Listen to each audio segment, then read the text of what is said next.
The dorm leader is a hypocritical green tea who loves to use, for your own good, as an excuse to do unscrupulous things, relying on her family being the largest local real estate developer. She enjoys humiliating others with a condescending attitude. The night before the civil service exam physical, when everyone had to fast, she secretly added high-concentration honey to everyone's thermoses. In my previous life, I caught her and forced the whole dorm to dump and re-wash their cups, saving 2 roommates who passed the exam, while she alone drank hers and got eliminated from the physical. Afterwards, she posted on social media, twisting the facts to accuse me. I was just trying to be considerate and make sure no one fainted from hunger, but she made a huge fuss and scared me so much that I couldn't perform properly. My good intentions were completely wasted, and those roommates whose futures I had protected, in order to beg for the half-price internal housing from her family's real estate company, all sided with her in unison. Exactly, what's wrong with adding a little honey?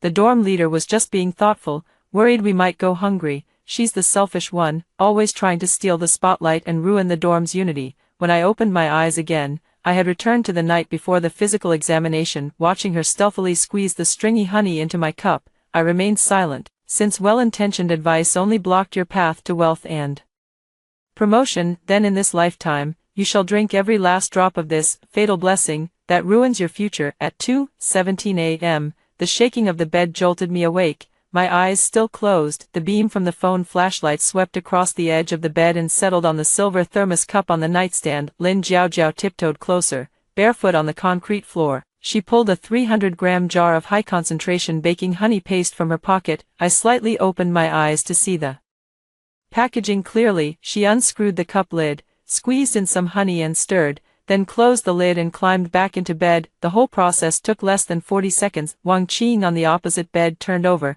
causing the bedboard to shake. Lin Yan on the upper bunk pressed the phone screen. The light flickered on and off. They were awake and had seen it too. Wang Qing turned her head to stare at me. She was waiting for me to throw off the covers, stand up, and tear off the facade. To be the one who offends others by stepping forward. That's exactly what I did in my previous life. Back then, I threw back the covers and pointed at Lin Jiaojiao, cursing her fiercely. Wang Qing and Lin Yan said they didn't see anything. Lin Jiaojiao wiped away her tears, claiming I was framing her. 3 people teamed up to get me to the counselor's office. In the end, I was the one who got the public reprimand, and I was the one labeled as a bully. This time, I pulled the blanket over my head and turned to face the wall. Let whoever wants to step up do it. It certainly won't be me. I waited for 40 minutes, their breathing steady and rhythmic. I sat up, my bare feet touching the floor, picked up the thermos, and went into the bathroom. Locking the door behind me, I poured the honey water down the drain. I filled the cup with mineral water,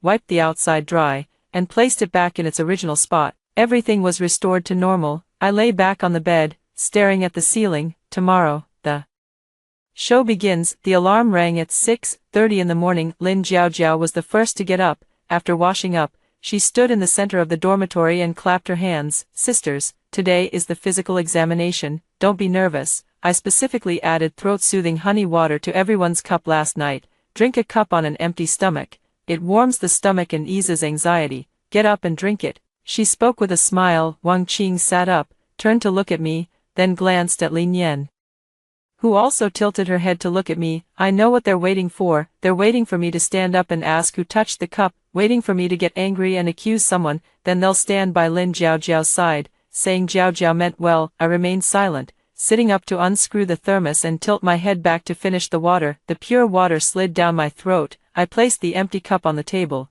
Thanks. After uttering just one word, Lin Jiaojiao paused for a second before curling the corners of her lips into a smile. Wang Qing opened her mouth and then closed it, her hand pausing mid-air. She hadn't expected me to drink it so readily. Then I'll drink too. She picked up the honey water, frowned, and took 2 sips, forcing a smile at the corner of her mouth. It's so sweet.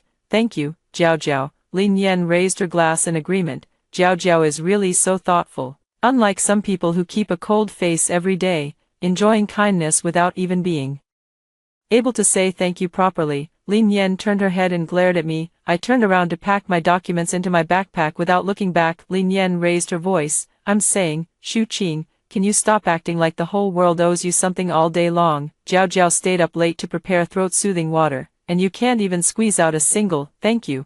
Are you even human? Wang Qing chimed in. Forget it.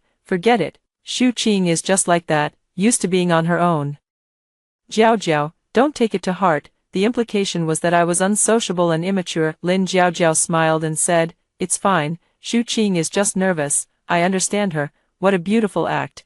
1 playing the tough role, 2 playing the gentle ones, surrounding me from 3 sides to isolate me. I zipped up my backpack and pushed the door open to leave. Lin Yan lowered her voice behind me. What's she pretending for? She'll be crying when the physical exam results come out. I curved the corner of my mouth, waiting for the results to come out. Someone would cry, but it wouldn't be me. The examination hall of the Municipal First People's Hospital was packed with candidates. People from all 7 examination districts in the city formed long queues, occasionally glancing at their watches, sighing, and looking around restlessly. The number of people eliminated during the civil service exam's physical examination was greater than those eliminated in the written and interview stages. Combined, team leader Teacher Chen stood at the front of the line, holding a loudspeaker and speaking sternly, scanning the crowd with a serious expression. One final reminder, no consumption of any sugary foods or beverages, including honey, fruit juice, and energy drinks, is allowed within 12 hours before the physical examination. If abnormal blood sugar levels are detected, it will be considered falsification, resulting in immediate disqualification from employment and a record in the integrity file. Is that clear? Yes, we understand. The crowd responded in unison. Standing in the middle of the line, I turned to look at Lin Jiao and the other 2 ahead. Wang Qing's face turned pale, her hand pressed against her chest as she gasped for breath. The high-concentration honey was quickly absorbed on an empty stomach, causing her heart to race, her hands to tremble, and cold sweat to break out, her body beginning to sway. Lin Yan's forehead broke out in a layer of cold sweat, his legs trembling as he leaned against the wall to support himself. Jiao, why do I feel a bit dizzy? Wang Qing tugged at Lin Jiao's sleeve, her voice trembling. Lin Jiao patted the back of her hand, a smile curling at the corners of her mouth. It's nothing, just low blood pressure. You'll be fine once the blood draw is over. Trust me, what I prepared for you is all good stuff.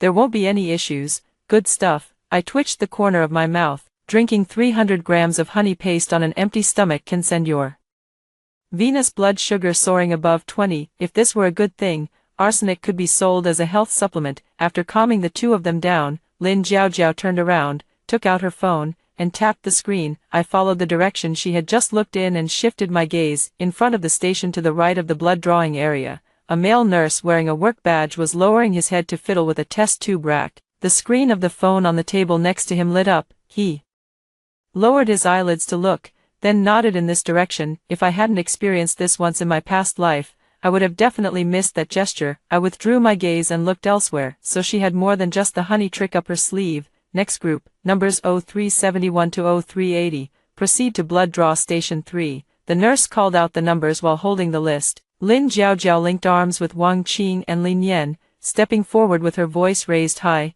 Don't be afraid, don't be afraid. I'm here with you. My nutritional supplements will protect you all, and will definitely make it through smoothly. Several examinees around them turned to stare. What great roommates, what a warm dorm leader. I walked at the back of the group, keeping a few steps away from them. Lin Jiao walked ahead with her head held high, leading the 2 unsuspecting people straight into the trap. People in the blood draw area lined up and stepped forward one by one. Here, the needle determines each person's fate. Wang Qing was the first to sit in the blood draw chair. Her arm trembled, and her hand clenched the hem of her skirt. The male nurse walked over, tied the tourniquet, and tapped her vein. Relax, it'll be over soon. The needle pierced the skin, and blood flowed through the soft tube into the test tube. The male nurse withdrew the needle, applied a cotton swab, and placed the test tube on the rack. The process proceeded without any abnormalities. Wang Qing pressed on the puncture site. As she straightened up, her legs trembling as she forced a smile at Lin Jiao, Lin Yan followed suit, sitting down to complete the procedure. After drawing blood, the 2 of them gathered around Lin Jiao to thank her. Lin Jiao reached out and hugged them both. All right, the hardest part is over, the rest is just going through the motions. It was my turn and Lin Jiao's. She tugged at me, urging me to draw blood first. Shu Qing, you go first, you don't look too well, get it done early so you can rest. I glanced at her and sat down in the blood-drawing chair. The male nurse walked over, scanned the barcode on my wrist, and picked up the corresponding test tube. As the needle went in, I sensed Lin Jiaojiao stepping forward. She leaned against the nurse's station, her medical record book resting on the edge of the counter. I didn't turn my head. After drawing 2 tubes of blood, the nurse turned and tossed the cotton ball into the medical waste bin. In the blink of an eye, I caught a glimpse of Lin Jiaojiao's finger twitching out of the corner of my eye. The movement was lightning fast, and then everything returned to normal. The nurse walked back and applied a cotton swab to me. "All right, hold it for 5 minutes." I pressed my arm and stood up, moving aside. Lin Jiaojiao sat down on the blood-drawing chair, rolled up her sleeve, and smiled at the nurse. "Thank you for your help." After drawing blood, she stood up and paused as she passed by me. I turned to look at her. Lin Jiaojiao was tilting her head, staring at me. The corners of her mouth lifted into a cold smile. Her eyes were fixed directly on me. A thought popped into my mind. "I'm done for." I hugged my arms, trembling. What on earth did she do? Lin Jiaojiao put away her smile and walked back to Wang Qing and Lin Yan. "Let's go. Time for the next item. Don't dawdle." I stood in place, holding the cotton ball. I still couldn't figure out what step I had missed. For the morning's physical exam items, I just followed instructions and moved around, getting my vision checked, doing an ECG and an ultrasound. I signed off on each item one by one. Lin Jiaojiao hummed a tune all the way, helping the team leader move chairs and hand out forms. She glanced back at me from time to time, the corners of her mouth curling upward. Watching her smiling face, I gritted my teeth. After the physical examination items were completed, everyone returned to the lobby to await the preliminary screening results. I sat on a plastic chair in the corner, repeatedly recalling the scene during the blood draw, her hands and the medical record book, her smiling face staring at me. What step did I miss? At exactly 2 in the afternoon, the atmosphere in the lobby suddenly became very oppressive. Hundreds of people were crammed together, yet it was so quiet that they could hear each other's heartbeats. When the leading teacher, Ms. Chen, walked out of the physical examination center office, her face was dark and extremely unpleasant. She clutched a stack of A4 papers in her hand, her steps heavy, and the sound of her leather shoes tapping on the marble floor was piercingly loud. Everyone's eyes were fixed on that stack of papers. "Quiet." Teacher Chen stood at the front of the line, his voice piercingly cold. "The preliminary screening results are out. I'll now read the names." A stifled gasp echoed through the hall. Wang Qing gripped Lin Jiaojiao's arm tightly, her nails digging in until they turned white. Lin Yan was so nervous that her lips trembled uncontrollably. Teacher Chen opened to the first page and began reading the names. Number 0371, Wang Qing. Wang Qing's body trembled violently, her face instantly turning deathly pale. All indicators normal. Preliminary screening passed. Wang Qing was stunned for a full 3 seconds, then burst into tears with a loud wail, hugging Lin Jiaojiao tightly. I passed. Jiaojiao, I passed. How is this possible?" I suddenly raised my head. She drank 300 grams of high-concentration honey water on an empty stomach. Her blood sugar couldn't possibly be normal. Absolutely impossible. Number 0372, Lin Yan. Teacher Chen turned to the next page. Lin Yan froze completely, even holding his breath. All indicators are normal. Preliminary screening passed. Lin Yan's legs gave out on the spot, and he knelt on the ground, crying with tears and snot streaming down his face. "Thank you, Jiaojiao. Thank you, Jiaojiao. You're my living bodhisattva. Your honey water really works." They hung on Lin Jiaojiao, one on each side, crying with immense relief and excitement. Lin Jiaojiao stood in the middle, slightly raising her chin as she accepted their gratitude. She turned her head smugly, her gaze passing over the crowd and landing precisely on my face. "Shu Qing," she called out with a laugh, her voice brimming with the superiority of a victor. "See, I told you, the things I prepared for you would never go wrong. I wonder what result your cup yielded." A few clueless examinees around joined in the laughter, whispering among themselves. I tightened my grip on the armrest of the chair, saying nothing. Teacher Chen continued reading the names one after another. Pass, pass, pass. As she went further, the number of people on the list grew smaller, until she flipped to the last page. Teacher Chen's finger pressed heavily on the paper and stopped. She raised her head, her gaze filled with intense malice, and looked straight at me in the corner, past the crowd. There was no sympathy or pity in that gaze, only naked disgust and anger, completely treating me as the black sheep that had tainted the entire team. "Su Shu Qing," her voice echoed through the empty hall, each syllable delivered with immense force and weight. Hundreds of eyes instantly focused on me. "Come here." I stood up, my legs a bit stiff, and walked through the crowd to Teacher Chen. She slammed that A4 paper in front of me, where a very exaggerated number was circled in red marker, venous blood glucose, 19.8 moles/L. The normal fasting blood glucose upper limit is 6.1, 19.8 is more than 3 times the normal value. Your venous blood glucose is as high as 19.8. Teacher Chen read out word by word, his voice loud enough to be heard throughout the entire hall, far exceeding 3 times the normal value. This constitutes a serious act of falsification and disciplinary violation. Physical examination, failed, disqualified. Sure enough, the trajectory of my past life has already changed. She mistakenly thought I had drunk the honey water, and now she wants to drag me down to compete for that single provincial level position. But this is as far as her thinking goes. Teacher, I raised my voice, and the hall fell silent. I request a re-examination. The team leader frowned. Su Shuqing, the data is right here in black and white.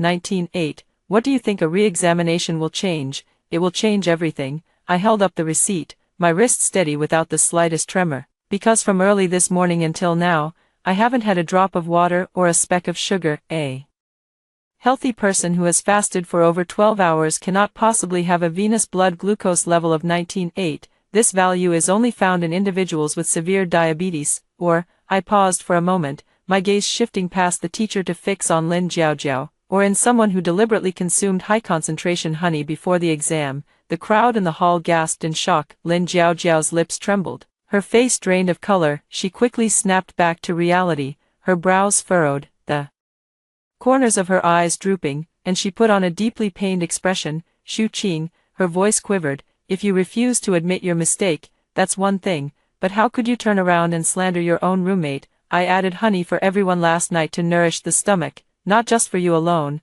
Wang Qing and Lin Yan both drank it, so why are they fine? That's right. Wang Qing straightened her back and shouted at the top of her voice. We all drank it, and we all passed. You're the only one who exceeded the limit, and you still have the nerve to blame others. Lin Yan nodded vigorously. Exactly, teacher, don't listen to her nonsense. She just wants to drag us down with her. Just call security to have her escorted out and not waste everyone's time. The lead teacher rubbed his temples and was about to speak when a middle-aged man hurried over from the end of the corridor. He wore a name tag on his left chest identifying him as the deputy director of the physical examination center, and he was Lin Jiaojiao's uncle. As soon as he appeared, Lin Jiaojiao released her tightly clenched fingers, her shoulders relaxed, and she let out a sigh of relief. What's going on? Her uncle asked, puffing out his chest with his hands clasped behind his back. What's all this commotion about? It's completely inappropriate. The team leader stepped forward to explain the situation. My uncle took my report and glanced at it, then looked down at me with a slight tilt of his head. The value of 19.8 is clearly stated. The equipment at our center is standardized and uniformly procured across the province, so there is absolutely no margin for error. He threw the form onto the table. Young man, it's understandable to have emotions, but being unreasonable will only make things more unpleasant. Exactly, what's all the fuss about? Could the machine possibly be lying? Just admit it already. Aren't you ashamed? Everyone chimed in agreement. Lin Jiaojiao stood behind her uncle, head lowered, with a slight smile at the corner of her mouth. It was exactly the same expression she had when she squeezed honey into my cup at 2 in the morning. I took a deep breath and stepped forward. You're saying the machine isn't wrong? I asked calmly. All right, I also believe the machine can't be wrong. The mistake isn't with the machine. I turned my head, my eyes fixed intently on Lin Jiaojiao. The one at fault is the owner of that tube of blood. The entire room fell silent instantly. Lin Jiaojiao, I enunciated each word clearly. The tube of blood with my name on it was drawn from your arm, wasn't it? After a dead silence lasting 3 seconds, Lin Jiaojiao's facial muscles twitched, her eyes widened, revealing the fear of having her secret exposed. You're slandering me. She raised her voice and shouted. What evidence do you have? The uncle's face turned ashen. He took a step forward and pointed at the door. Enough. Security, escort this candidate out. The broadcast system in the halls suddenly sounded. Interrupting his words, a male voice came from the speaker. Announcement. The 3rd Inspection Team of the Provincial Commission for Discipline Inspection and the Joint Expert Group from provincial-level tertiary hospitals are now conducting a special inspection of this medical examination center in accordance with the law. All personnel on site, please remain where you are and cooperate with the inspection. No one is allowed to leave. The announcement was repeated twice. Uncle's legs went weak. His body swayed, and he barely managed to steady himself against the wall. Lin Jiaojiao's mouth fell open, and the smile on her face vanished completely. I stood in place, hands in my pockets, looking up at the people entering through the hall entrance. There were 6 of them. Among the 6 were 2 officials from the Discipline Inspection Commission and Supervision Commission, followed by 2 experts from the Provincial Hospital's Inspection Department. At the very back were 2 armed police officers, standing on either side of the hall's entrance and exit. The lead teacher froze in place, lips moving but no sound coming out. My uncle let go of the wall, straightened up, and stepped forward with a wide smile on his face. "Oh, dear leaders," he greeted them, rubbing his hands together. "Why didn't you give us a heads up beforehand? I could have arranged a proper reception." "No need." The team leader at the front, his face stern, brushed past his outstretched hand and fixed his gaze on me. He walked up to me. "Comrade Su Shuqing, that's me. 3 days ago, the provincial department received a real name report letter alleging that there were irregularities in the local civil service examination physical checkups. The whistleblower is you, correct?" Everyone turned their gaze in unison. Wang Qing's mouth fell open, and Lin Yan retreated 3 steps in a row. Lin Jiaojiao stood frozen in place, her eyes wide open. I usually have no background, so when she bullied me, I could only endure it in silence. She never expected that I would directly report her to the provincial department. "It's me," I nodded, pulling out a voice recorder. This voice recorder was placed under the leg of the dormitory desk last night. I pressed the play button. The sound of Lin Jiaojiao twisting open a thermos and squeezing honey came from the recorder. This was followed by the noise of Wang Qing turning over and pressing down on the bed board, and the sound of Lin Yan turning on her phone. All 3 of them were awake at the time, all present, yet not a single one spoke. The recording continued playing the conversation after waking up in the morning. "Sisters, time to get up. I specially added honey water to each of your cups last night. It tastes so good. Jiaojiao, you're so thoughtful, unlike some people who usually act all high and mighty and look down on others, but when it comes to taking advantage, they're faster than anyone." Wang Qing's face flushed red, and Lin Yan's lips trembled uncontrollably. The most damning part was the final recording. It was a call Lin Jiaojiao made to her uncle from the bathroom. She thought we had all gone out, but the voice recorder was still running. "Cousin, it's all taken care of. That woman surnamed Su had something added to her cup, guaranteed to send her blood sugar through the roof. Yes, Shao Kai knows what to do. Yeah, don't worry, it's seamless." The recording ended, and the hall fell into complete silence. The team leader turned to look at the stunned uncle. "Seal all blood samples from today immediately, retrieve the surveillance footage from the blood drawing station, and notify the public security authorities." Before he could finish speaking, the male nurse wearing a mask fell to his knees, his nurse's cap tumbling to the side. "It wasn't my initiative," he cried, tears and snot streaming down his face. "It was Lin Jiaojiao who transferred 50,000 yuan to me, telling me to switch the tubes during the blood draw. She said if anything went wrong, her uncle would cover it." "Shut up." Lin Jiaojiao rushed over to cover his mouth. The male nurse, emotionally overwhelmed, kept spilling secrets. "And those 2, Wang Qing and Lin Yan, their blood is fake too. It's not their own blood at all. Lin Jiaojiao told me to take 2 tubes of normal blood from the blood bank, label them with their names, and send them for testing. Their real blood sugar levels would definitely not pass." Wang Qing's eyes rolled back as she collapsed to the ground. Lin Yan fell to her knees. The team leader glanced at them. "On-site re-examination." I extended my arm, and the expert performed a fingertip rapid blood glucose test for me. The instrument displayed the result. The screen showed the number 4-5. "The data is normal and indisputable." The experts then performed on-site rapid venous blood draws for Wang Qing and Lin Yan separately. Wang Qing leaned against the wall, trembling. "Wang Qing, venous blood glucose 16-3, Lin Yan, venous blood glucose 17-1. The expert closed the record book and looked at the team leader. These 2 numbers were ironclad evidence. They had consumed high-sugar substances before the physical examination. Their preliminary screening results were all achieved by passing off normal blood from the blood bank. The team leader directly announced the decision. Wang Qing and Lin Yan, found to have participated in cheating during the civil service examination physical examination, verified as true, in accordance with Article 34 of the Civil Service Recruitment Regulations. The 2 individuals' eligibility for recruitment is revoked. At the same time, the violation will be recorded in the Civil Service Examination Integrity File, which is networked nationwide. Lifetime ban from applying for any civil service or public institution positions at all levels. Upon hearing the lifetime ban, Wang Qing's eyes widened in shock. She opened her mouth and wailed, her voice growing louder and louder until it turned into a hysterical scream. She suddenly sprang up, her eyes bloodshot, and lunged at Lin Jiaojiao. She slapped Lin Jiaojiao across the left cheek, causing the onlookers in the hall to avert their eyes and shrink back. Lin Jiaojiao, you bitch. Wang Qing's nails left bloody scratches on her face. What do you mean it's for our own good? What do you mean honey is good for the stomach? You knew perfectly well that drinking it would exceed the limit. You never had good intentions from the start. You were just using us as a shield. You just want us to cheat with you so you can drag us down with you, so when things blow up, you'll have someone to take the fall for you. I didn't. Lin Jiaojiao covered her face and shouted, I really did it for your own good. Bullshit. Lin Yan rushed forward and grabbed Lin Jiaojiao's hair, pulling it down. You should have been alert when you said you asked the nurse to help us exchange blood. When have you ever been kind to others, Lin Jiaojiao?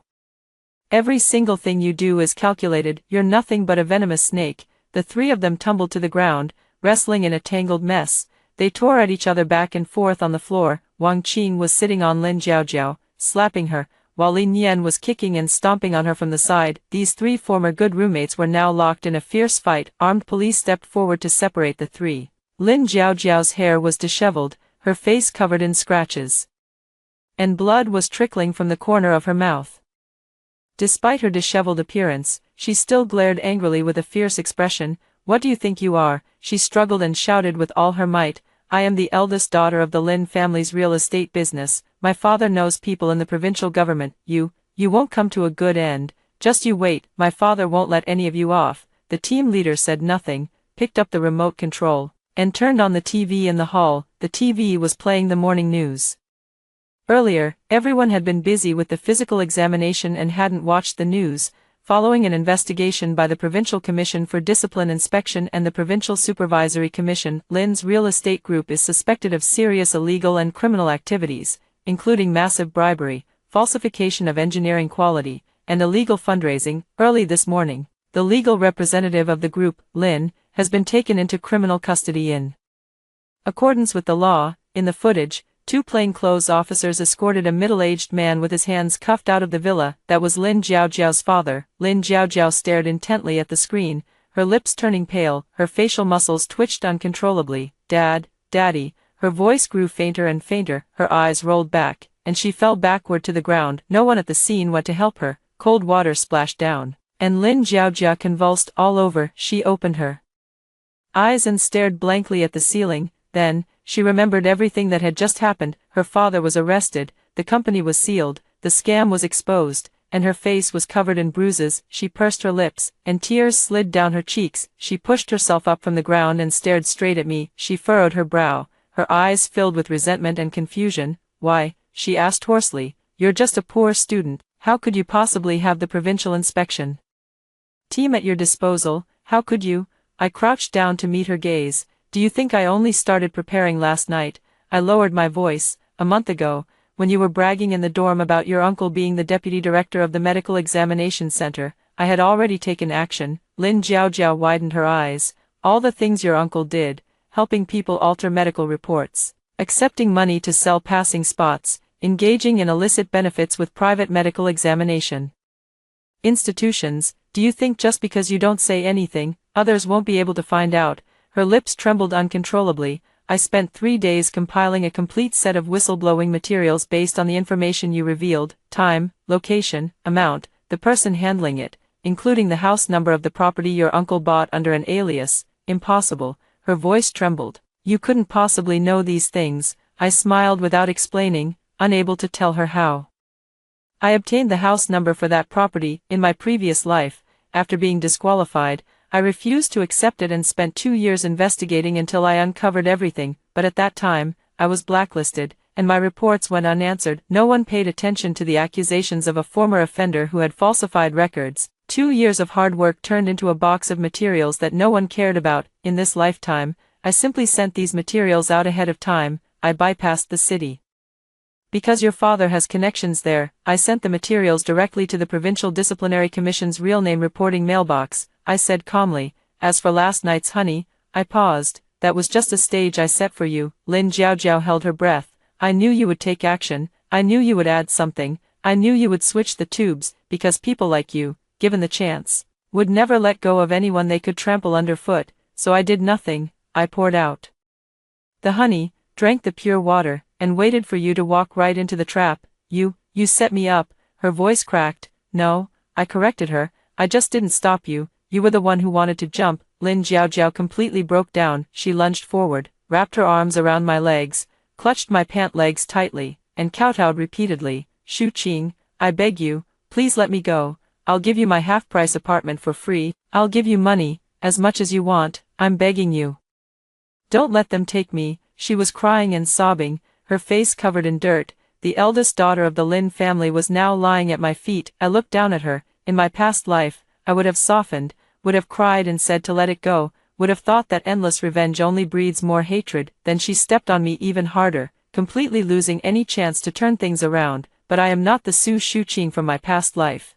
I kicked her hand away. "Take your poisoned honey." I bent down to look at her, "and go feed the mosquitoes in jail." Two police officers stepped forward, each taking hold of Lin Jiaojiao's arms from either side. Handcuffs were fastened around her wrists. Her uncle was also handcuffed, his face ashen, head bowed and shoulders slumped. The two were escorted out the door. Lin Jiaojiao kept looking back at me, her lips moving without making a sound. I paid no attention. The onlooking examinees began to applaud vigorously. The team leader walked up to me, his face flushed red as he bent down and bowed. "Su Shuqing, I'm sorry." I didn't respond, just closed my eyes and listened to the applause around me. The applause that was a lifetime late finally sounded. 1 month later, I stood at the entrance of the Personnel Bureau, holding the employment notice in my hand. It read, "Su Shuqing, ranked first in the comprehensive assessment, is officially hired as a civil servant for the provincial government." I saw my reflection in the glass door, standing tall and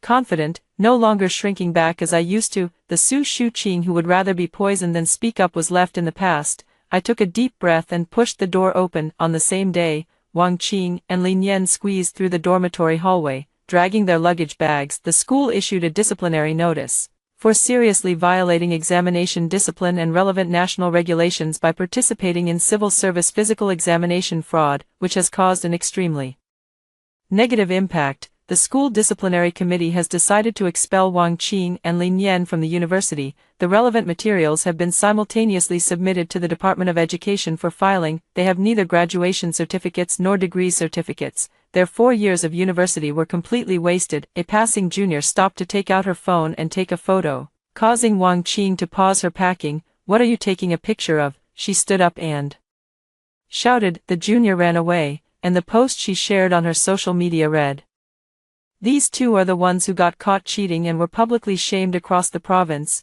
Ha ha ha, it's all your fault." Lin Yan shouted at Wang Qing, "If it weren't for you dragging me to drink that awful honey water back then." "Bullshit, couldn't you have just said no?" Wang Qing shot back, "You have the nerve to say that about me. What about when you were fawning over Lin Jiaojiao the most? Why didn't you say that then? You're the one who fawns. Don't you know what kind of person you are?" The two of them got into a physical fight in the hallway. Passing classmates only took photos and walked around, with no one stepping in to stop them. They hurled insults at each other for 20 minutes, and in the end, each picked up their luggage and went their separate ways. Wang Qing returned to her rural hometown, but her family, which favored sons over daughters, couldn't accept a daughter without a diploma. Her mother said over the phone, "It's perfect timing. Wang Dazhuang from the neighboring village hasn't found a wife yet. His family is offering 180,000 yuan in bride price." Lin Yan, burdened with online loans, went to work at an electronics factory. She stood on the assembly line for over 10 hours every day. The foreman had a bad temper and yelled at her every day. They brought all of this upon themselves the moment Lin Jiaojiao entered the detention center. Her life was completely ruined. The prosecutor's indictment recommended a combined sentence of 5 to 7 years for her multiple crimes. The most devastating blow was the collapse of Lin's real estate. Her father was arrested, and the company's accounts were frozen. Creditors and suppliers come to the door every day demanding payment, while workers protest with banners outside. All the houses and cars were seized, and her mother fled abroad overnight with her younger brother. Her 23 years of privileged life were wiped out overnight. In the detention center, there was only unpalatable food and fierce inmates, with no more followers at her beck and call. On the third day of Lin Jiaojiao's imprisonment, she was cornered in the bathroom by female inmates in the same cell due to her tone of voice. The inmates forced her head down and made her drink foot-washing water, causing her to bend over and vomit uncontrollably. Here, the title of the Lin family real estate heiress became the source of trouble. A month later, she began to show signs of mental instability. She huddled in a corner, talking to herself in the air. "Let me add some honey for you. It's sweet. It's for your own good. I'm doing this for your own good." Her father and cousin were eventually sentenced to 11 years and 8.5 years respectively for multiple charges and served their sentences in prison. A male nurse named Kai Ming was sentenced to 3 years and had his professional license revoked. After being released from prison, he was unable to find any work related to healthcare. Good and evil will eventually be repaid. Those who weave their own cocoons will inevitably be trapped. The day before I was scheduled to report for work, I went to the police station to sign some supplementary documents, and the procedures were quickly completed. As I was leaving, a female officer called out to me, "Sister Sue, that Lin Jiaojiao, she's not in a good mental state right now, and she's been causing a lot of trouble inside. Would you like to go see her?" I thought for a moment and nodded in agreement. Through the glass, I saw Lin Jiaojiao. In less than 2 months, she had aged dramatically. Her hair was disheveled, her cheeks sunken, her cheekbones prominent, and her eye sockets hollow. She sat on the edge of the bed, holding an enamel mug. When she looked up and saw me, her eyes went blank. She jumped up from the bed, ran to the glass, slapped her hands against the window, and pressed her face against the pane. She grinned widely, drool trickling from the corner of her mouth without her even noticing. "Eat candy," she said to the glass, her voice hoarse. "Want some candy? It's sweet, so sweet." She raised the enamel mug and struck the glass, laughing more and more joyfully. "Eat it, it's for your own good." I stood outside the glass, quietly watching her. In the past, she wore a hypocritical smile, meticulously scheming against others. Now, only her mad words and actions remain, repeating the behaviors of the past. These 4 words used to be her shield, but now they are just her meaningless muttering. After standing in front of the glass for a moment, I turned and left without looking back. She doesn't deserve sympathy. My phone received a text message from the personnel department of the unit. "Comrade Su Shuqing, welcome to your official reporting tomorrow. Your workstation and access card have been prepared in the office. Our entire department is really looking forward to working with you." I looked at the screen and smiled. Opening WeChat, there was a group chat with my college roommates in the contacts list. The last message in the group was from the early morning of the day of the physical exam, sent by Lin Jiaojiao. "Go to bed early, my darlings, and do your best on the physical exam tomorrow. Love you all." I frowned at this message and decisively clicked delete and exit. I then proceeded to delete the WeChat contacts of Wang Qing, Lin Yan, and Lin Jiaojiao. I cleared out all the phone numbers that had ever made me soften my heart. Putting away my phone, I lifted my head. Turning the corner, I saw the office building where I would report tomorrow. In my previous life, I could only see it on TV, but in this life, I was about to step inside myself. I walked forward steadily. The meaning of rebirth is not revenge. That's just a side task. The true meaning is to reign in that boundless soft-heartedness, to watch others perform with a cold eye, and to give them a push at just the right moment, leaving the rest to fate. The road ahead is long, and from today onward, every step I take will be for myself alone. After hearing the first story above, what are your thoughts? Feel free to share your opinions in the comments section. Next, there is another similar story. Let's continue to see. In my previous life, my mother secretly gave me a chicken leg, avoiding my younger siblings. It was the first time I had eaten a chicken leg since Chen Mena was adopted. At that moment, I was overjoyed. However, when I woke up again, I was on a bus heading to the countryside. I had only a few scattered coins on me, along with a letter from my parents demanding that I obediently go to the countryside, but I had just been accepted into the capital art troupe. Ignoring organizational discipline, I desperately tried to figure out what was going on. After enduring hardships to return home, all I received was a slap from my father without a word of explanation. That's when I found out that Chen Mena had taken my spot in the cultural troupe, and I had to go to the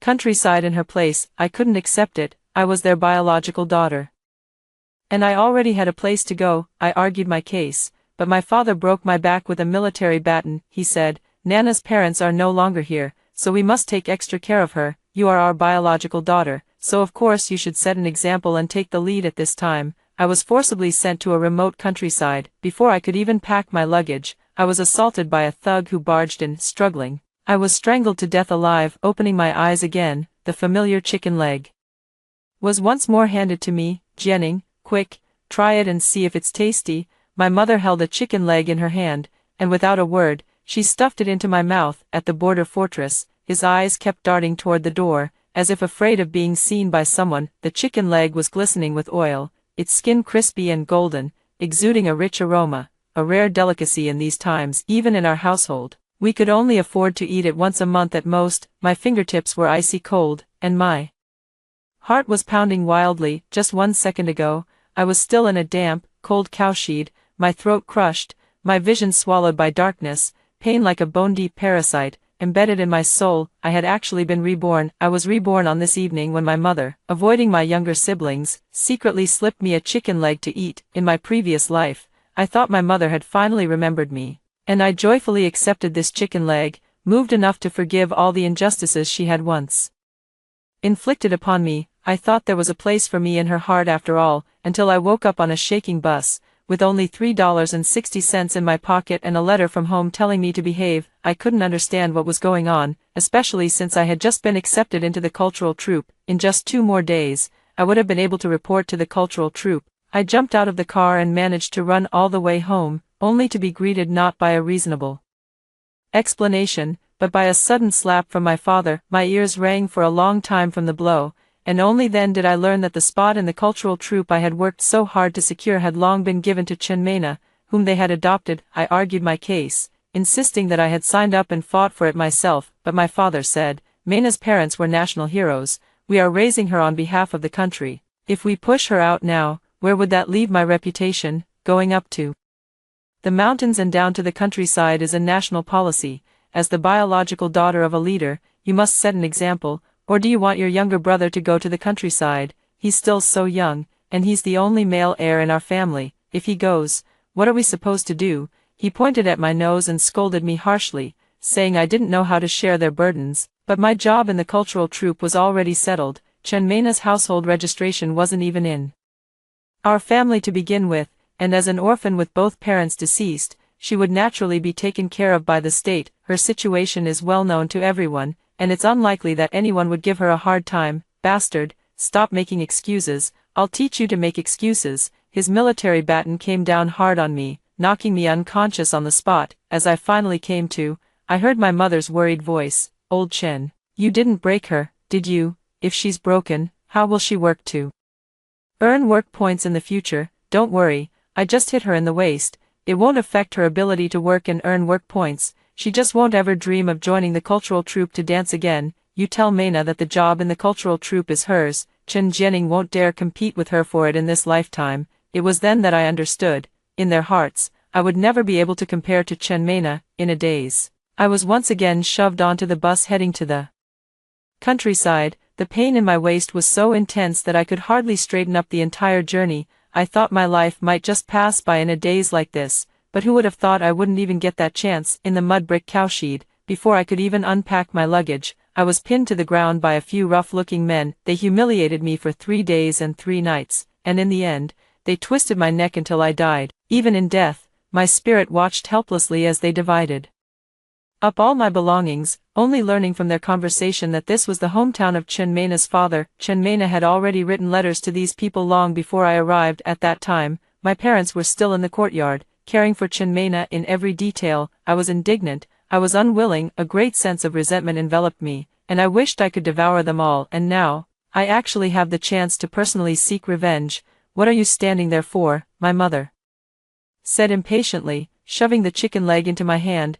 "Hurry up and eat it, then bury the bones when you're done." I sniffed it with my nose and couldn't help but laugh. In my past life, I was so immersed in the joy of my mother's affection that I never noticed how strong the medicinal smell on this chicken leg actually was. "What's wrong with you today, child?" I shook my head and stuffed the chicken leg back in. My voice was surprisingly calm. "I'm not hungry." Mother froze, as if she hadn't heard clearly. "What did you say?" I said. "I'm not hungry." The grease stuck to my fingertips, sticky and disgusting. "This chicken leg should be left for Mena. She's frail and needs more nourishment." She couldn't help but widen her eyes, then immediately grabbed my hand. "You silly child, I saved this especially for you." "Saved it especially," more like deliberately drugging. "Right, hurry up and eat. Mom knows you've been resentful since Mena came, thinking I don't care about you, but you're Dad cares about his reputation. Mena isn't our biological child, so we have to pay extra attention to her. We can't let outsiders gossip. She had said things like this many times before. Mena's parents were both heroes who sacrificed their lives for the country. I must take good care of the daughter of heroes. Mena is not in good health, so I should be more accommodating to her. Mena has a gentle nature, so they need to plan more for her. I shouldn't take it to heart every time. I understood them, to the point where, step by step, in my constant concessions and compromises, I even ended up sacrificing my own life.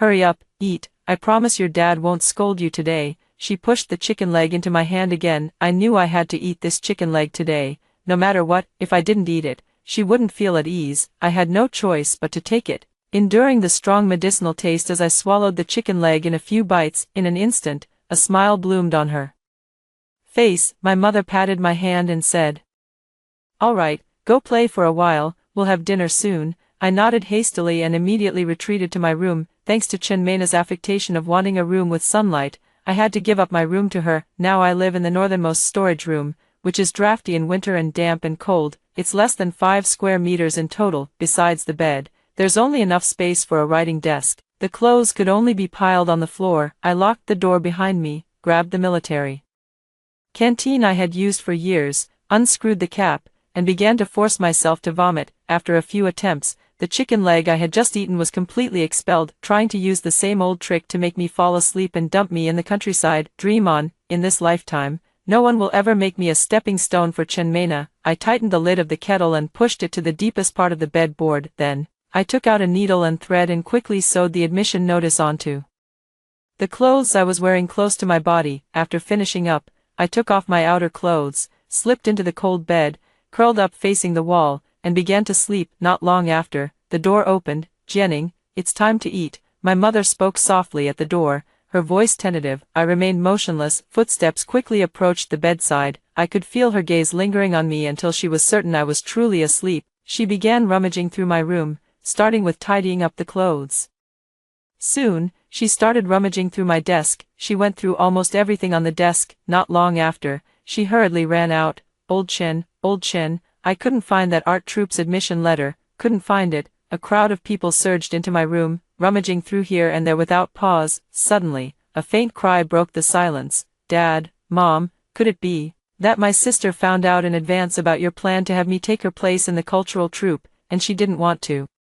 So she hid the admission notice. She wouldn't dare." My dad, Chen Weigua, blurted out without a second thought. My mom immediately hugged Mena and said gently, "No, she won't. We've all agreed not to tell her, so how would she find out? This place is tiny, and she hasn't stepped out all day. Once she leaves tomorrow, even if she hides things one by one, Mom will find them for you. Come on, Mom specially made chicken soup for you today. Let me get you a bowl. You need to nourish yourself well. Once you start working, it'll be tough." "That's right." Chen Weigua nodded along. "Even if she really hides it, Dad will figure out a way to get them to reissue it for you." "Exactly, sis. You know how capable Dad is," my brother chimed in. Mena finally broke into a smile through her tears. The family huddled together and went out, filled with the joy of a scheme about to succeed. In fact, even before I had left, they had already started celebrating for Mena. I listened to them discussing how to get me into the car, how to phrase it to make it more convincing,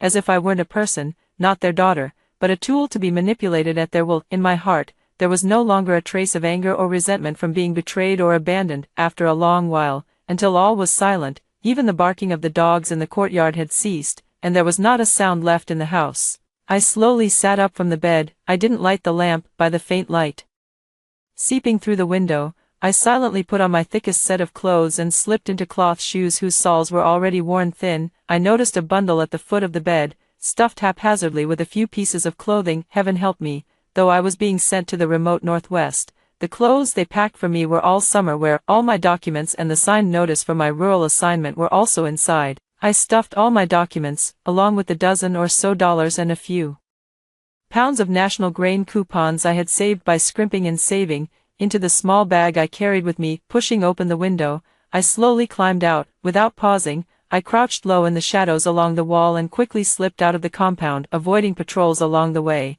I headed straight for the train station. Train tickets these days have to be bought in advance. Chen Weigua had said earlier that I didn't need to worry about it, But he never gave me one, so I guess he never intended to buy me a ticket. Fortunately, I had checked the schedule in advance, and there happened to be a northbound train around 3 in the morning. I waited for a while in a corner of the waiting hall, then squeezed into the crowd and boarded the train. With a long, hoarse whistle, the green train slowly began to move. I wandered back and forth in the carriage, avoiding the conductor's ticket check several times. I didn't dare to sleep, only occasionally closing my eyes to rest against the conductor's small compartment in the carriage. After enduring like this for over a day, the train finally arrived in the capital. Carrying my bundle on my back, I suppressed the confusion in my heart as I faced the unfamiliar city. Following the address on the notification letter, I inquired along the way and headed to the cultural troupe to report. However, just as I found the corresponding office and took out my identification and admission notice, I was restrained. They repeatedly examined my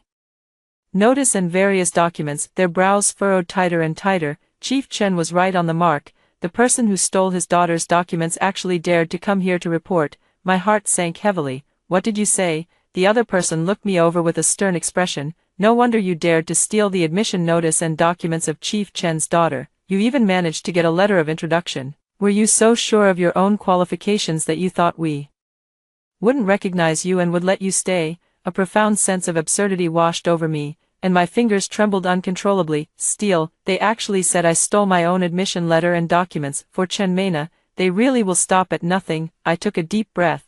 In that case, let's call the police. What did you say? She stared at me in astonishment, her eyes widening involuntarily from the shock. I said, I demand to report this to the Public Security Bureau, I repeated, enunciating each word clearly. I, Chen Jianing, the biological daughter of the Chen family, have come here to register with my legally obtained admission letter. Now, I am being accused of stealing someone else's admission letter and documents based on a baffling telegram, and I may very well be detained or even imprisoned. I suspect that someone within your cultural troupe is taking advantage of this situation to seize my position. I must report this to the Public Security Bureau. I demand that you investigate the origin of this telegram, hold you accountable for slandering and defaming me, clear my name. My words shot out like a rapid-fire barrage, instantly stunning everyone in the office. Of course, I knew this telegram had nothing to do with them, but right now, this was the only way I could have a chance to stay. The person in charge finally snapped to attention. This is absurd. She slammed her hand on the table, furious. This is the telegram sent from your home. No, from Chen Jianing's family. What reason would we have to slander you? I don't know what reason you might have, but I am Chen Jianing. My father is the deputy commander of the Haiqing military district. If it wasn't you who harmed me, could it have been my own parents? Or do you think anyone would dare impersonate the daughter of a deputy commander? The office was dead silent. The person in charge opened his mouth but couldn't say a word. Seeing her unmoved, I turned and walked out. Since you can't explain clearly, let's go to the Public Security Bureau and talk it out. The comrades in the capital's public security will give me justice. I also want to see clearly who is so desperate for my job position that they would resort to such despicable means. They immediately became anxious and hurriedly stood up to intervene. During the argument, they inadvertently caught the attention of the relevant leaders of the cultural troupe. Upon learning that I might be a fake Chen Jianing, Deputy Director Li of the cultural troupe frowned deeply. After staring at me and pondering for a long time, he suddenly said, according to what you're saying, you're the real Chen Jianing. Then you must remember the teachers who were in charge of the recruitment exam back then. I thought for a moment and said, my father inquired about it back then. The two teachers in charge of the recruitment were one responsible for vocal music, Teacher Wang, and the other for dance, who I believe was surnamed Zhao. Deputy Director Li nodded and asked someone to invite the two teachers over. Soon, the two teachers were brought in. At Deputy Director Li's request, they both looked at me, their brows slightly furrowed as if trying to recall. I stepped forward and bowed to the two teachers. Hello, Teacher Wang, Teacher Zhao, I'm Chen Jianing from Haiqing. For the audition, I sang Ode to the Red Plum and performed a dance excerpt from Ode to Yiming. I struck a concluding dance pose, and their eyes lit up with recognition. Teacher Wang smiled warmly and nodded, then said to Deputy Director Li, Deputy Director Li, yes, it's her, I remember clearly. This girl has a good voice, clear and resilient, though she was a bit nervous at the time. Her dancing has a certain spirited quality. Although her technique isn't top tier, it can still be refined. She's a very promising child, especially her eyes. They're quite distinctive. I remember being quite impressed at the time. Teacher Zhao added, her ankle strength is particularly good, Deputy Head Lee's stern expression softened. So you really are Chen Jianing. In that case, he weighed the telegram in his hand, his brow furrowing once more. The telegram was delivered by the telegraph office, so there's no possibility that someone on our end could have orchestrated this, so I want to report it to the Public Security Bureau and ask them to investigate thoroughly. Deputy Regimental Commander Lee's gaze fell on me again, this time with a hint of complexity. Are you sure, if I hadn't come in person, the cultural troupe would have likely believed the content of this inexplicable telegram and cooperated with the other party's claims, right? Deputy Regimental Commander Lee nodded. Exactly, but if we open this door, won't everyone be able to do the same in the future, trading a formal position in a cultural troupe for an out-of-town non-staff clerical role, with no way to confirm if it's the same person? If this goes on, Deputy Regimental Commander Lee's face had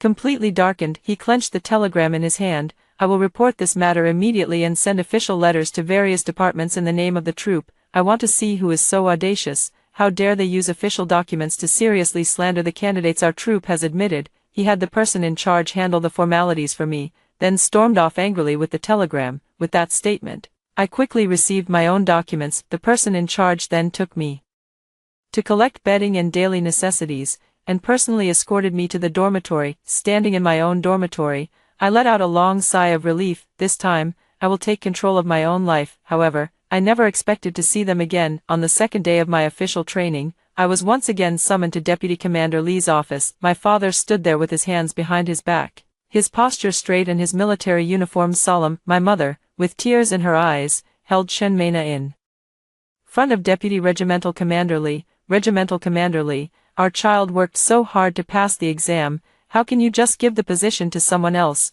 What will happen to our child who has practiced for so many years? Chen Mena timely raised her tear-streaked face and looked at Deputy Regimental Commander Lee. Her lips trembled, and her voice was as faint as a mosquito's hum. Regimental Commander, I should be the one reporting for duty. I worked so hard to pass the exam. After speaking, she quickly lowered her head again, her shoulders trembling as she sobbed even more intensely, as if she had suffered an immense injustice. Comrade, we have already gained a preliminary understanding of this matter, Deputy Regimental Commander Lee said sternly. The recruitment and admission process follows strict procedures and file verification. Files can be falsified too, my mother urgently interrupted. She turned and saw me, pulling me over abruptly. Regimental Commander Lee, look at these two children, just look at them. She pointed at Chen Mena. This is our Jianing, quiet and well-behaved since childhood, obedient and sensible, good at dancing and singing. She's truly the material for a cultural troupe. Then she suddenly pointed at me, her tone full of disgust. Now look at her, clumsy hands and feet, wild by nature. How could she possibly look like someone fit for the stage? How could she ever pass the cultural troupe exam? She must have used some underhanded trick, swapping identities. Chen Mena gently tugged at my mother's arm, pleading tearfully, Mom, don't say that. Maybe she didn't mean it. She might have just been confused for a moment. My good girl, you're just too kind-hearted. My mother hugged Chen Mena sympathetically. She treated you like that, stole your life, and you're still speaking up for her. Leader, listen to this. This is the kind of heart a good child should have. And that one is nothing but an ungrateful wretch, after all the kindness our Jianing showed her.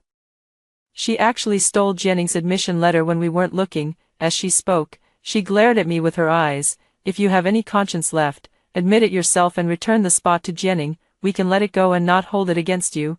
I looked at my mother's face, twisted by obsession, and then at Chen Mena nestled in her arms. Mom, you child, how can you start claiming kinship at such a young age? How can you be so shameless? Who on earth taught you this? Be careful, or your parents might hear and disown you from now on. She performed with such great effort, yet I almost burst out laughing. Time turns, seas change into mulberry fields. I am no longer the pitiful creature from my past life, who was easily manipulated by them for the sake of a little familial affection. Perfect parents who casually treat an outsider as their own daughter while neglecting their biological child don't deserve to be my parents either.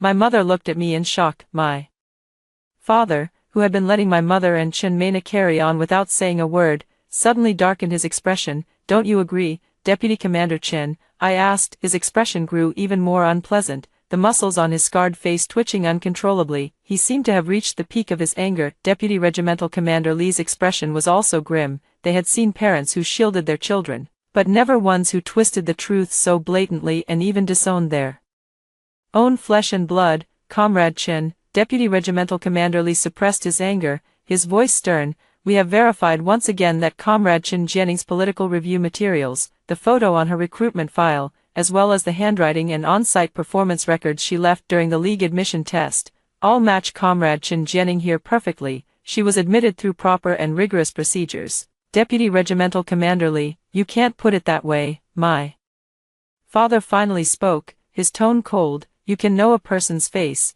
but not their heart. My daughter was her classmate. She often came to our house to play and also took part in this recruitment exam, but she was eliminated in the first round. I just never expected her to be so unscrupulous, daring enough to steal the admission letter and impersonate my daughter. Your insistence on admitting her, is there some connection we don't know about? I need a reasonable explanation, otherwise, I won't rule out reporting this to higher authorities. The other people in the group who had come over upon hearing the news exchanged glances, all stunned by this family's unreasonable and brazenly deceptive behavior. My mother suddenly threw herself over and knelt at my feet. Child, we've never treated you poorly. How could you do such a thing? Our Jenning is now crying at home every day, her future ruined by you. I beg you, please return the admission letter to us. Teacher Wang and Teacher Zhao were so angry their faces turned pale. It's truly strange how things work in this world. I used to often see how other parents doted on their children and helped them stand up to outsiders, but when it comes to me, what I've seen the most is how my own parents help other people's children take what rightfully belongs to their own daughter. Mother's face changed, and she looked over, her entire body stiff. Chen Weigua even more angrily roared. What nonsense are you talking? That's because Chen Meina's parents died. Chen Meina is an orphan. Chen Meina is pitiful. Before he could finish, I directly repeated the words he used to say every day. I stood next to Deputy Commander Lee and said, Deputy Commander Lee, allow me to reintroduce you. This is Comrade Chen Weigua, the Deputy Commander of the Haiqing Military District, my biological father. This is my mother, and this one. I pointed at Chen Meina. She is the heroic orphan they adopted. Chen Meina, the onlookers let out a collective, ah, staring in astonishment at the three of them. Chen Weigua's face turned ashen, and he pulled out a whip from somewhere, lashing it directly toward me. I ducked directly to avoid the whip, causing him to nearly strike Deputy Commander Lee. Don't be so quick to get angry, Deputy Commander Chen. I took a step back, pulled an envelope from the old satchel I always carried with me, and handed it directly to Deputy Commander Lee. Captain Lee, in order not to cause any trouble for the cultural troop, I am ready to step down at any time. However, I believe you and the other leaders still need to have a more comprehensive understanding of certain individuals. Deputy Regimental Commander Lee solemnly accepted it. After pulling out the paper inside, his expression changed with just one glance. Those were several copies of transcribed file summaries and a photocopy of a situation statement stamped with the official seal of a remote commune. It is clearly recorded above that Chen Meina's biological grandfather, Chen Dafu, was once a mountain bandit who killed many soldiers during the war. Later, the authorities launched a bandit suppression campaign, and he abandoned his accomplices, quietly sneaking back home. This is what I heard from the old party secretary after I died in my previous life, when my soul was wandering around the village and he was drunk. On the day I left this life, I secretly sent a letter to Nanshan village in Chen Weigua's tone, requesting their assistance in the investigation. I exhausted all my efforts to finally obtain these written pieces of evidence. Deputy Regimental Commander Lee flipped through them, his expression growing increasingly grave. Political vetting issues are always of great importance, no matter the time. After he finished reading, I handed over the other envelope.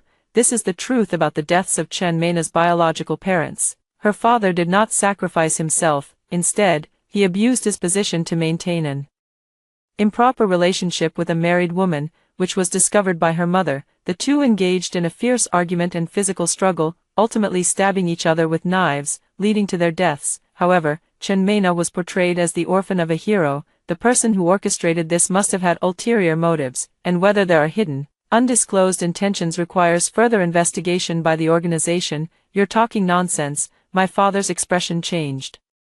Abruptly, he stepped forward to snatch the envelope but was stopped by the instructor beside him. My mother also screamed, Chen Jianing, have you gone mad? How could you slander your uncle and aunt like this? They are. I turned my head sharply. now you remember to call me Chen Jianing." They suddenly froze, their eyes filled with astonishment. Deputy Regimental Commander Li and the others were well aware of what had happened, yet they couldn't help but feel increasingly speechless. "You care about your reputation, afraid of being criticized for adopting Chen Mena and then treating her poorly. I can tolerate minor issues in daily life, but I cannot agree with you using my life to build your image of being righteous, selfless, and compassionate. Chen Jianing, I am your father, how dare you defy me?" Chen Weiguo was furious and swung the whip toward me again. His move was too sudden and too fast. Just as I thought I would be struck by the whip, my body was abruptly pulled back several steps. "Enough!" Deputy Regimental Commander Li shouted angrily. "Deputy Commander Chen, if you want to discipline your child, go back to your own home. This is the cultural troop, not a place for you to vent your personal anger. I will not allow anyone to harm my members here." He pointed at the two pieces of evidence. "I will report this matter truthfully." Deputy Commander Chen, who tried to swap the real for the fake, should think about how to explain it to his superiors. "They are all my children, I can send whomever I want," Chen Weiguo said with hatred in his voice. His gaze was heavy as he stared intently at Deputy Commander Li. "Deputy Commander Li, are you sure you want to oppose me?" My heart sank, and I instinctively looked at Deputy Commander Li. "A higher official can crush you to death." Although Chen Weiguo was not Li Changming's direct superior, after all, Chen Weiguo was in charge of troops. Unexpectedly, Deputy Commander Li merely raised his chin and said, "Is Deputy Commander Chen planning to abuse his power for personal gain?" What abuse of power? The spot is ours anyway. Does it matter which daughter goes? We just think Nana is in poor health and needs a less demanding job. What's wrong with that?" My mother started crying and shouting again. She rushed over and grabbed me. "Jianing, you and Nana are closer than real sisters. She's always been so good to you. Why can't you just give in to her? Has your conscience been completely eaten by dogs?" I pushed her away sharply. Real sisters and other families show mutual respect and support each other.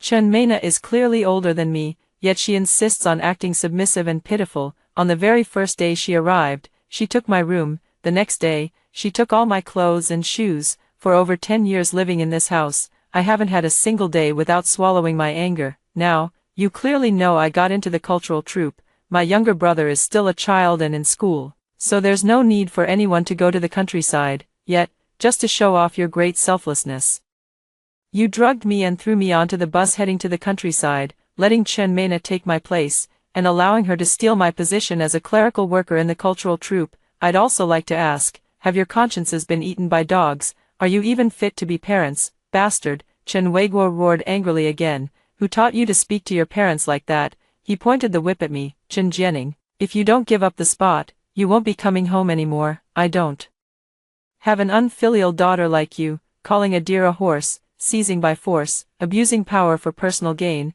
I don't have a father like you either." The office was as silent as death. Everyone was stunned by this piercing question. Finally, it was actually my mom who reacted first. "Jianing, you don't want to come home anymore. How can you talk to your dad like that?" Her eyes were red, and she seemed somewhat heartbroken. I calmly retorted, "Do I have a home? Where am I your daughter? I should be your slave instead. Usually, I work like an ox or a horse for you, and at critical moments, I have to burn myself out, like a candle turning to ashes, without being allowed to have even the slightest complaint." "No, that's not it." My mother shook her head, wanting to say something, but then she thought of Chen Mena and glanced at her quickly. Why can't you understand? You are our biological daughter. So what if you suffer a little injustice? Your father is a high-ranking official, with so many people watching. If we don't treat Mena well, won't that invite criticism? So I have to sacrifice my entire life for the sake of your pride. This time, my mother was left speechless. However, she still looked at me with eyes full of disappointment,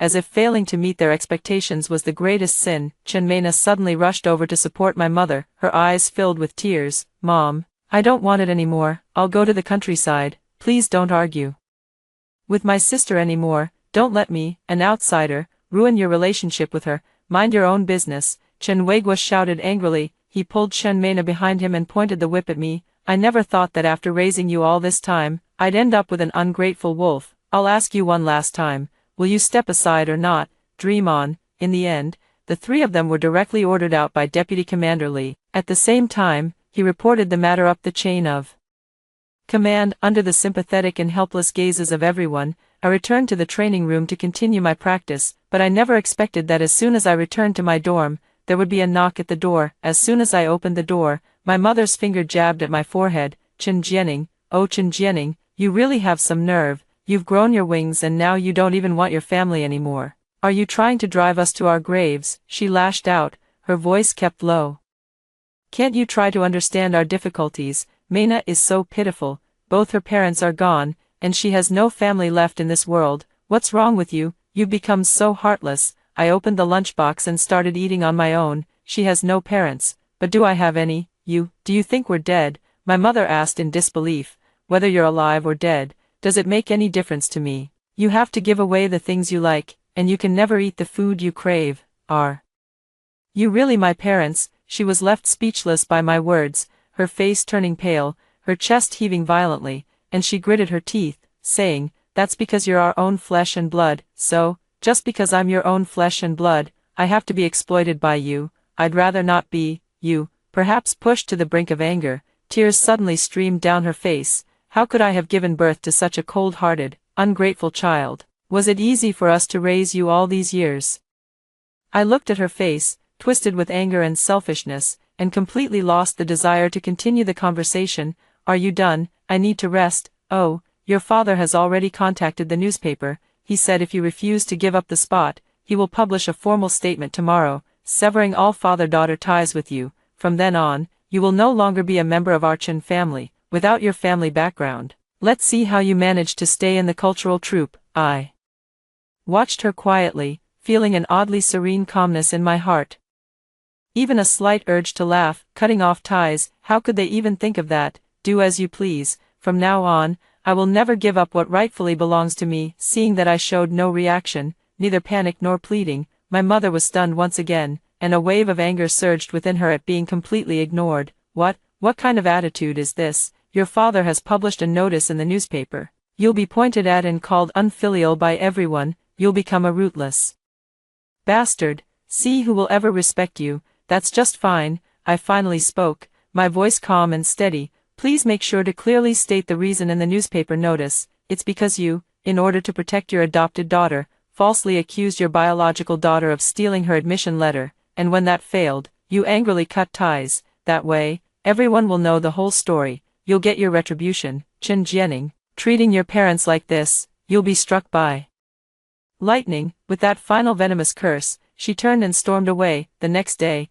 I deliberately bought a newspaper and actually saw a statement from the Chen Weiguo family severing ties with me in one of the sections. I rolled my eyes and casually tossed the newspaper into the bathroom, planning to use it for wiping, trying to use this to control me. They must have overestimated their importance in my heart. Others in the group also noticed this announcement, and while no one said much, they became increasingly warm and friendly toward me in daily interactions. As someone from out of town, I was often invited by the sisters in the group to go out and have fun together. Soon enough, I settled in. The investigation results came out quickly. Chen Weiguo's abuse of power, indulgence of family members in false accusations, and attempts to interfere with regular recruitment procedures are clear facts, constituting a serious violation of military discipline. At the same time, his adopted daughter, Chen Mena, has a sensitive background and unclear intentions. He was stripped of all positions and demoted to the lowest rank. Considering the impact and the need for education and rehabilitation, no further criminal liability was pursued. However,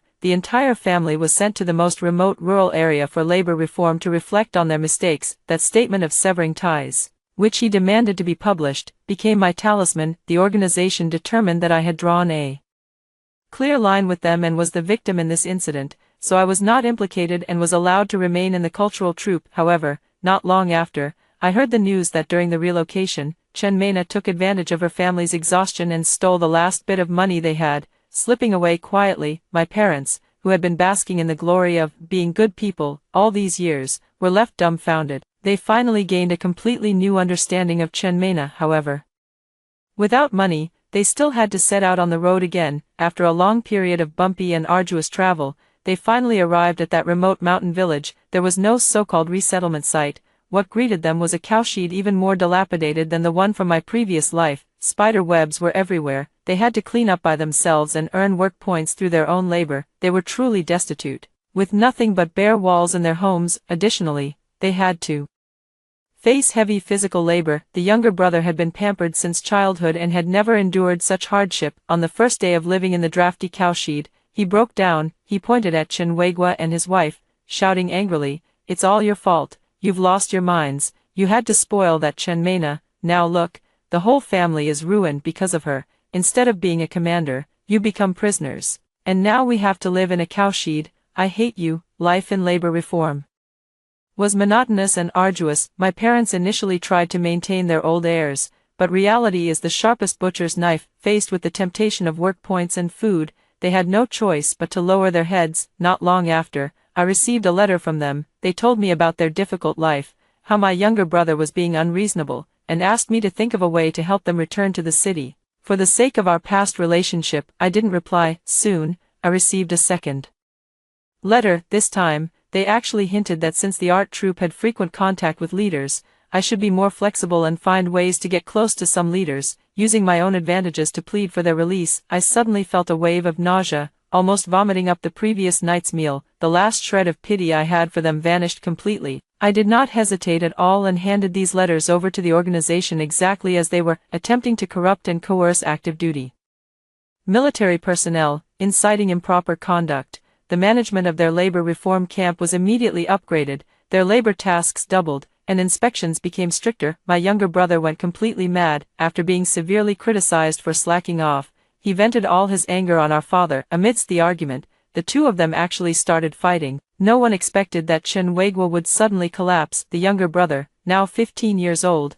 had been pampered by them all these years, eating and drinking well, and was strong and robust. With a forceful push, he actually sent Chinwagwa crashing into a nail on the wall of the cowshed. Chinwagwa died on the spot. My mother witnessed her husband being brutally killed by her own son, let out a scream, and fainted on the spot. After waking up, she fell seriously ill and never recovered, lying all day on the damp straw bedding in the cowshed, barely clinging to life. My brother, perhaps fearing that someone would report him to the police and he would be punished, took advantage of the cover of night and ran away. When the villagers realized something was wrong and came looking, Chinwagwa was still nailed to the wall. They had no choice but to help with the funeral arrangements. My mother completely lost her mind, spending her days in a daze inside the cowshed. The villagers occasionally brought her some food, but life was tough, and they could only barely manage to keep her from starving. Even so, a few months later, she still breathed her last breath alone in the cold cowshed.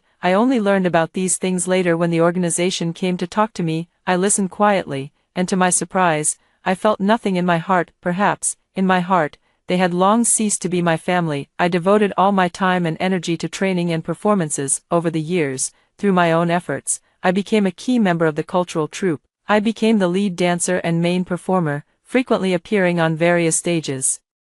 During an important morale-boosting performance tour, I unexpectedly ran into a childhood friend who had also lived in the same compound. She's already married and went to join her husband in the military. While catching up, she suddenly lowered her voice and said to me, "Jenning, did you know that Chenmena, who used to live with your family, is gone?" I paused slightly. "Is that so?" "Exactly, but I only just heard about it. She stole your parents' money and didn't get far at all. On the train, she flaunted her wealth and was targeted by someone.